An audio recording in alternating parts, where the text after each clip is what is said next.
নমস্কার। আজকে আমি তালের পাল্প বা মাড়ি কীভাবে সংরক্ষণ করে রাখা হয় তার একটি ভিডিও করেছি, আর সেটাই আপনাদের কাছে শেয়ার করছি। তো প্রথমে আমি এখানে একটা তাল নিয়েছি, আর তালের খোসাগুলো এইভাবে ছাড়িয়ে নিলাম। তারপর 3টে আটি ছিল, তো 3টে আটি আমি একে একে ঘষে নেব। তলায় থালা দিয়েছি একটা, আর ওপরে একটা ঝুড়ি দিয়েছি। তারপর একটা আটি এভাবে ঘষে নিলাম।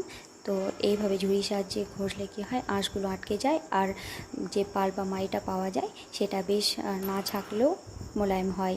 তো এইভাবে আমি 3টে আটি ঘষে নিয়েছি। তারপর একটা শুকনো কড়াইয়ে এইভাবে তালের পাল্প বা মাড়িটা দিয়ে দিলাম। তারপর মিডিয়াম ফ্লেমে আমি 5 মিনিট মতো নাড়াচাড়া করে নিলাম।